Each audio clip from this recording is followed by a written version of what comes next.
দর্শক, এই পর্বে আমরা তৃণমূলের আলোচনায় যুক্ত হব। রাজশাহী থেকে আমাদের সহকর্মী রাকিবুল হাসান আমাদের সঙ্গে যোগ দিচ্ছেন। রাকিব, আপনার সঙ্গে তৃণমূলের কিছু সাধারণ মানুষ আছে, তাদের সঙ্গে আপনি নিশ্চয়ই এখন কথা বলবেন, তাদের ভাবনাগুলো আমরা জানবো। এর আগে আমরা চুয়াডাঙ্গা থেকে সাধারণ মানুষের ভাবনা জানছিলাম। একটু তাদের কাছে যে প্রশ্নগুলো আপনি রাখবেন, আপনার মাধ্যমে আমি এটা বলে রাখতে চাই। সেটি হচ্ছে, আজকে আপনি জানেন যে জাতীয় ঐকমত্য কমিশনের রাজনৈতিক দলগুলো একটি বিষয় এক হয়েছে, সেটি হচ্ছে জুলাই সনদ বাস্তবায়নে গণভোটের বিষয়ে তারা সবাই এক হয়েছে।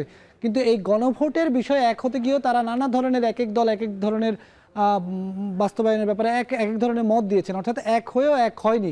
এই বিষয়গুলোকে কিভাবে দেখছেন? আর নির্বাচন কমিশনের যে গত কয়েকদিনের কর্মকাণ্ড, এতে এই কমিশনের উপর সাধারণ মানুষ আস্থা রাখতে পারছে কিনা, সব বিষয়গুলো নিয়ে আপনার কাছে জানতে চাই। রাকিব, আপনি তৃণমূলের সঙ্গে আলোচনা চালিয়ে যান। ধন্যবাদ বেলায়েত আপনাকে। আসলে এই ঝিঝিঢাকার রাতে বৈরী আবহাওয়ার মধ্যে আমরা রাজশাহীর দুর্গাপুর উপজেলার মাড়িয়া গ্রামে এসেছি। এখানে একটা নিভৃতে চায়ের দোকানে এখানে সাধারণ মানুষরা এখানে উপস্থিত হয়েছেন।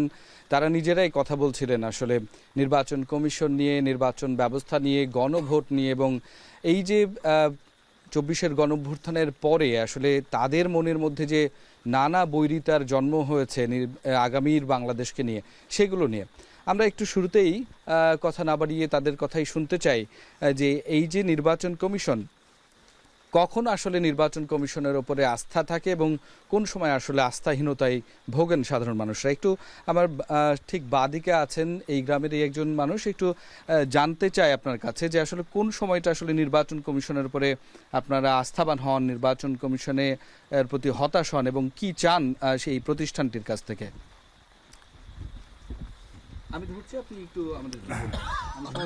ধন্যবাদ। এখন টিভিকে খুব সুন্দর একটি গুরুত্বপূর্ণ প্রশ্ন করার জন্য। আসলে 2009 সালের 29শে ডিসেম্বর পার্লামেন্ট নির্বাচনে যখন তত্ত্বাবধায়ক সরকারের আমলে প্রথমত হয়, সেই সময়তে আমরা একটা নির্বাচন পাইছিলাম, যদিও এটা 100% ফেয়ার হয়নি, আমরা 70% ফেয়ার ধরতে পারি। এর পরবর্তী আওয়ামী লীগ সরকার ক্ষমতাতে আসার পরে 2013 সালে তার একতরফা নির্বাচন করছে, যেখানে কোনো দল অংশগ্রহণ করে নাই। সর্বশেষ 2018 সালের 30শে ডিসেম্বর পার্লামেন্ট নির্বাচন যখন হয়, তখন বাংলাদেশের আওয়ামী লীগ, বিএনপি, জাতীয় পার্টি সহ সকল দল অংশগ্রহণ করেছিল সেই নির্বাচনে। কিন্তু সেখানে আমরা কি দেখেছি? আমরা দেখেছি দিনের ভোট আগের রাত্রিতেই সম্পূর্ণ শেষ হয়ে যায়। এই ধরনের যদি অবস্থা সৃষ্টি হয় নির্বাচন কমিশনারের কাছ থেকে, তাহলে সাধারণ জনগণ কিন্তু আসলে ভোট দিতে যেতে পারে না। আর সাধারণ জনগণ যদি তাদের নিজের ভোট আমরা কোন প্রতীকে দিব, কোন প্রার্থীকে দিব, সেটা যদি নির্ধারণ না করতে পারে, তাহলে পারে জোরপূর্বক যদি একটি নির্বাচন বা প্রশাসনিক কায়দাতে বা নির্বাচন কমিশনারেরই নিজস্ব গতিতে যদি কোনো ব্যক্তিকে নির্বাচিত করা হয়, তার দ্বারা দেশ সুষ্ঠুভাবে চলে বলে আমরা মনে করি না।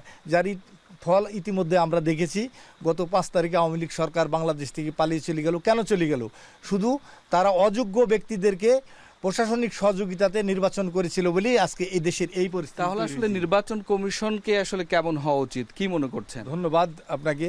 আমি ব্যক্তিগতভাবে মনে করি যে একজন নির্বাচন কমিশনার যখন নির্বাচনের জন্য সম্পূর্ণ আয়োজন করা হয় এবং নির্বাচনের ডেট যখন ফিক্সড করা হয়, তখন তার অন্তপক্ষে হলো বড় নির্বাচনের সকল আয়োজনকে এমন একটাভাবে প্রস্তুতি রাখার দরকার, সেই সাথে প্রশাসনকে এত শক্তিশালী করতে হবে এবং ওই নির্বাচন চলাকালীন সময়তে প্রশাসন অবশ্যই নির্বাচন কমিশনারের অধীনে কাজ করতে হবে, যাতে নির্বাচন কমিশনার তার ইচ্ছার মতোভাবে সুন্দরভাবে। আমরা বুঝতে পেরেছি আপনার কথা। দর্শক, আসলে এই নির্বাচন কমিশন একটি আসলে একেবারেই সাংবিধানিক একটি সংগঠন। সেক্ষেত্রে নির্বাচন কমিশন কিন্তু আইন মেনে নানান কোনো কিছুই সব কিছুই করেন।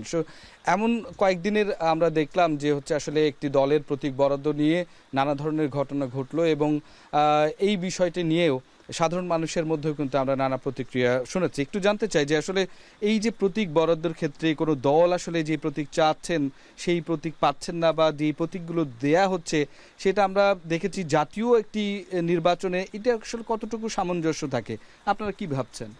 ধন্যবাদ। এনসিবি যে প্রতীকটা বরাদ্দ চাচ্ছে, এটা হলো জাতীয় প্রতীক এবং সারা দেশের মানুষের প্রতীক, মানে জাতীয় প্রতীক যেটা, এর প্রতীক তো এনসিবি পায় থাকে না। কারণ জাতীয় কয়েকটা প্রতীক নির্ধারিত আছে, কারণ বাংলাদেশে দল সৃষ্টি হওয়ার পরে অনেক দল সৃষ্টি হয়েছে, কোনো প্রতীকলি কোনো প্রতিযোগিতা হয় নাই। এনসিপি এটা আমার মনে হয় যে একটা বাড়াবাড়ি করছে। আচ্ছা, এই ক্ষেত্রে আসলে তারাও তো তাদের যুক্তি তুলে ধরেছেন। তো যেহেতু নির্বাচন কমিশন একটা একেবারে সাংবিধানিক একটা সংগঠন, আইনও তো আসলে তাদের যাওয়া উচিত কিনা বা এই বিষয়গুলো বিবেচনা করা উচিত কিনা, ব্যাখ্যা দেওয়া উচিত কিনা, কি মনে করেন?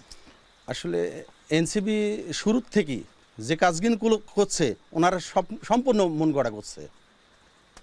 এটা আইনে যদি ওনারা পায় থাকে তাহলে আইনে লড়াইয়ে যেতে হবে। আসলে সাধারণ মানুষ এটি চায় যে যে বিষয়ে আসলে যে আইনটি রয়েছে নির্বাচন কমিশন সেইটিকে গুরুত্ব দিবেন এবং নির্বাচন কমিশন এই বিষয়টি বিবেচনা করবেন, এমনটাই তারা মনে করছেন। এবারে আমি একটু আমার একেবারেই ডান পাশে যিনি আছেন তার কাছ থেকে একটু জানতে চাইবো যে এই যে নির্বাচন কমিশনের উপরে আস্থা অনাস্থার জায়গা, সেখানে আসলে বিগত সময়ে আসলে আপনারা কেমনটা আসলে লক্ষ্য করেছেন সেই বিষয়গুলো একটু যদি আপনারা বলতেন, এবং আগামীতে আসলে নির্বাচন কেমন চান যদি আমাদেরকে একটু জানাতেন। ধন্যবাদ এখন টিভি চ্যানেলকে, তার সাথে ধন্যবাদ জানাই আপনারা এত কষ্ট করে রাত্রে আসার জন্যে এবং আমাদের মতামত নেওয়ার জন্যে। আসলে বিগত নির্বাচন সারা বাংলার মানুষ এবং সারা বিশ্বের মানুষ বাংলাদেশের নির্বাচন প্রত্যক্ষ করেছে এবং এই নির্বাচনের প্রতিফলন মানুষের, সারা বাংলার মানুষের শিরায় উপশিরায় ধমনীতে আজও বিদ্যমান এবং ভবিষ্যতেও এটা থাকবে। বিগত নির্বাচনের এমন কোনো কিছু নাই যে সেটা বাদ পড়েছে। দিনের ভোট রাতে হয়েছে, মানুষকে ভোট সেন্টারে আসতে দেওয়া হয় নাই, মানুষের ভোট আগেই বাক্সা বন্দী হয়ে গেছে। এই বিষয়গুলো আমরা বিভিন্ন সময় জেনেছি, শুনেছি, আজকের আলোচনাতেও এসেছে এবং এই বিষয়গুলো সাধারণ মানুষের নানা অভিযোগ রয়েছে। একটু বলবেন যে এখন আসলে যে বিষয়গুলো নিয়ে নানা দ্বন্দ্ব হচ্ছে, গণভোটের কথা বলা হচ্ছে, পিআর সহ নানান বিষয় নিয়ে, এইটার ক্ষেত্রে আপনার কি কোনো নিজস্ব চিন্তা আছে কিনা? আচ্ছা, মানুষ চিন্তা বলতে এই যে বিগত দিনে নির্বাচনের শিক্ষা নিয়ে মানুষ বিভিন্ন আজ দ্বিধাদ্বন্দ্বে ভুগছে। মানুষ চাচ্ছে যে যেখান থেকে আমরা ফিরে আসলাম সেখানে যেন আর ফিরে যেতে না হয়। না হয়। ধন্যবাদ আপনাকে এবং আপনাদেরকে অসংখ্য ধন্যবাদ, এখানে যারা অংশ নিয়েছিলেন আমাদের সাথে অসংখ্য ধন্যবাদ। বেলায়েত, আসলে রাজশাহীর দুর্গাপুরের এই যে মারিয়া গ্রাম, সেখানকার সাধারণ মানুষরা বলছেন যে এমন একটা নির্বাচন কমিশন, এমন একটা পদ্ধতি তারা চান যেটি আসলে এই দেশের আগামীর যে সরকার সেটিকে সুষ্ঠু এবং সুন্দরভাবে গঠিত করবে, যেটি কিনা যেই সরকার কিনা এই গণমানুষের কথা বলবে আগামী দিনে। তো বেলায়েত, এই ছিল আমার কাছে সর্বশেষ রাজশাহী থেকে।